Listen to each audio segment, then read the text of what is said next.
There's a reason most people give up on Blender within the first few months, and it's not because the software is too hard. It's because they have no plan. Here's the roadmap I wish someone had given me when I first started. Step 1. Watch a free Blender course on YouTube. Before you even think about creating anything original, you need to understand what Blender actually is and what it can do. And the best way to do that in 2026 is to find a solid, free course on YouTube and follow along. Open Blender, do exactly what they do, pause when you need to, and get your hands on the software from day one. That combination of watching and doing at the same time is where the fundamentals actually start to stick. The goal at this stage is to build a working understanding of the core workflow: modeling, texturing, lighting, and rendering. You want to understand how a project goes from a blank viewport to a finished image, so that when you start making your own things later, you have a mental map of where each step fits in the bigger picture. You don't need to master anything yet, you just need to get comfortable enough with the interface and the basic tools that Blender stops feeling intimidating.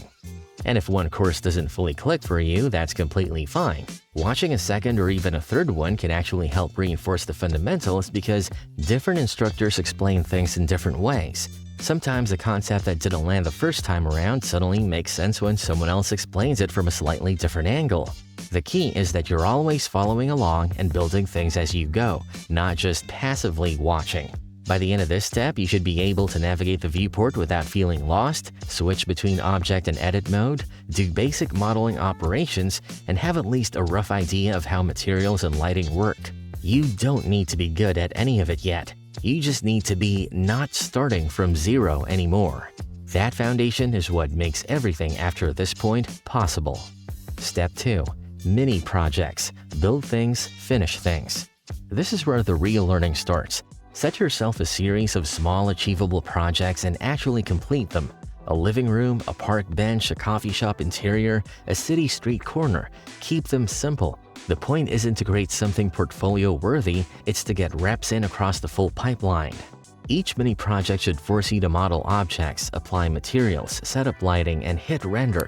That full loop is where the learning happens, not in watching someone else do it, but in doing it yourself and running into problems you have to solve.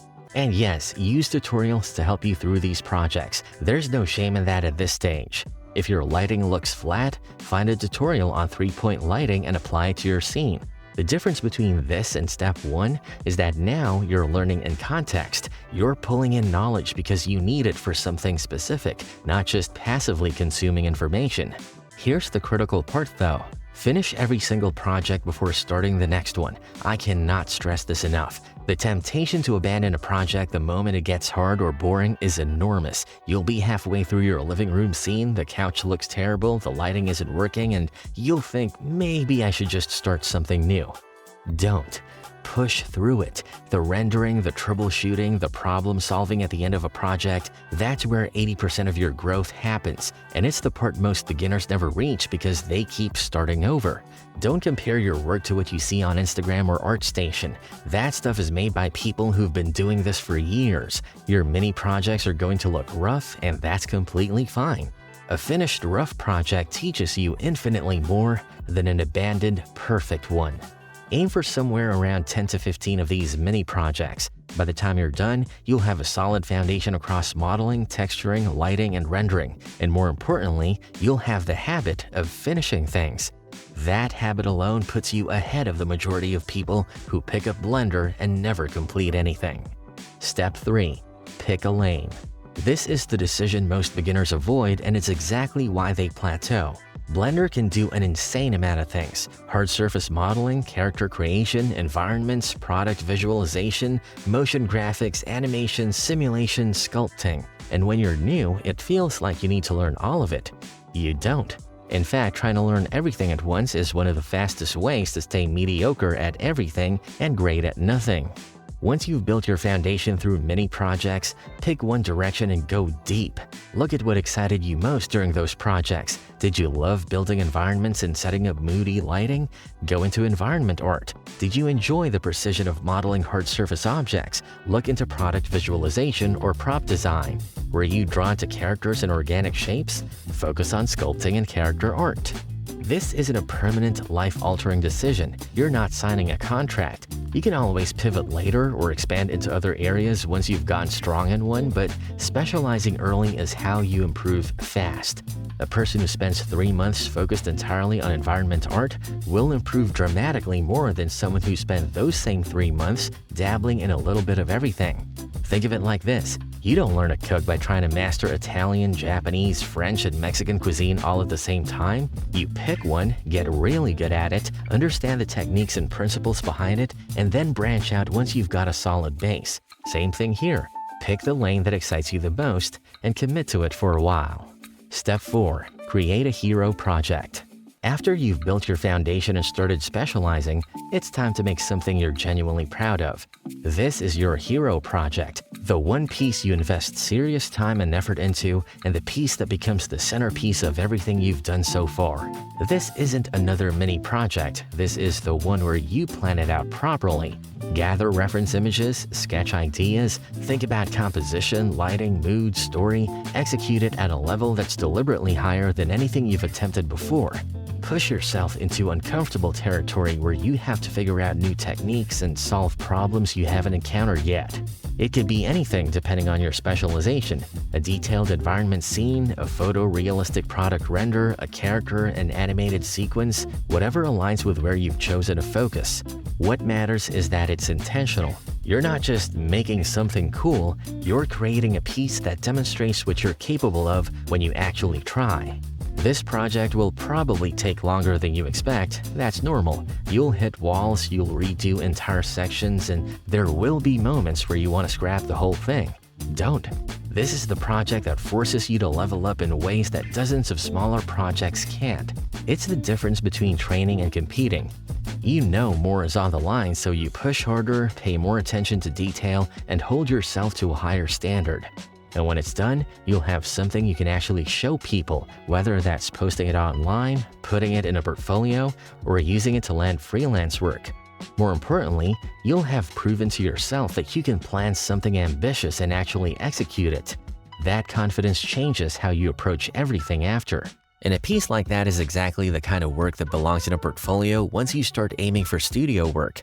Getting hired by a 3D studio is hard. Getting your portfolio seen is harder.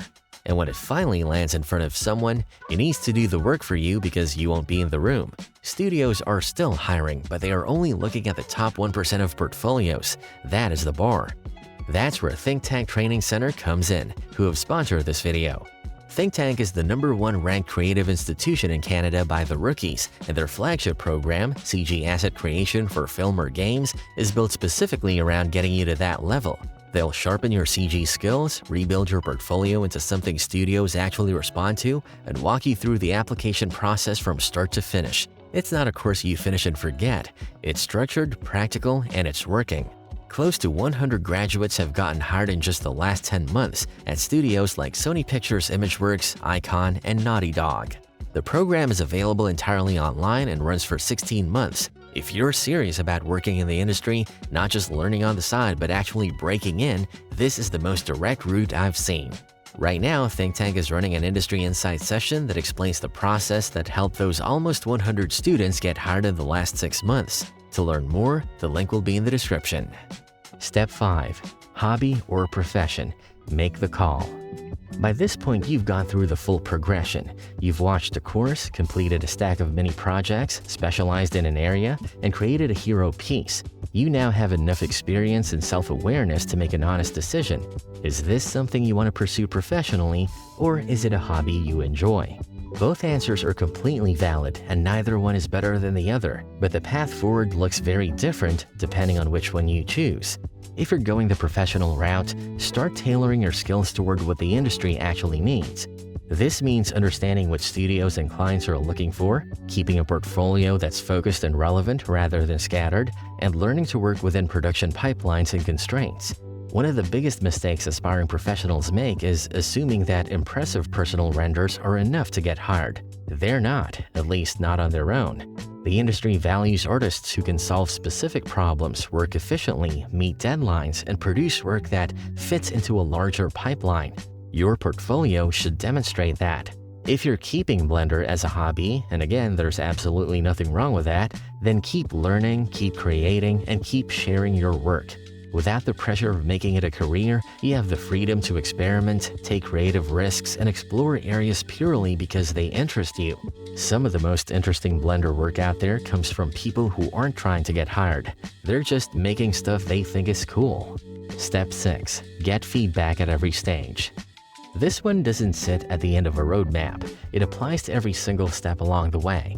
From your very first mini project to your hero piece and beyond, actively seeking feedback is arguably the single most important thing you can do to improve quickly.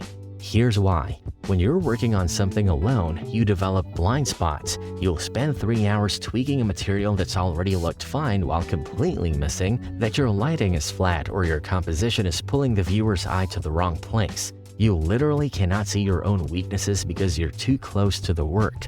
Other people, whether they're experienced artists or just fresh eyes, can spot issues in seconds that would take you hours to identify on your own. The scale feels off on that chair. Your scene is missing a focal point. The roughness on that metal is way too uniform. That kind of specific critical feedback is worth more than 10 tutorials because it's targeted directly at your actual weaknesses, not generic advice aimed at everyone. Post your work in Blender communities, join a Discord server, share your renders on Reddit. Ask for honest critique, not complaints. The feedback that's hardest to hear is almost always the feedback that helps you the most. And the faster you get comfortable hearing, "This doesn't work," because the faster you'll improve at every stage of this roadmap. Don't wait until something is perfect to share it either. Sharing work in progress and getting feedback mid-project is even more valuable because you can actually apply it before you're done. Waiting until the very end means you've already baked in all your mistakes and the feedback just becomes a list of things to do differently next time.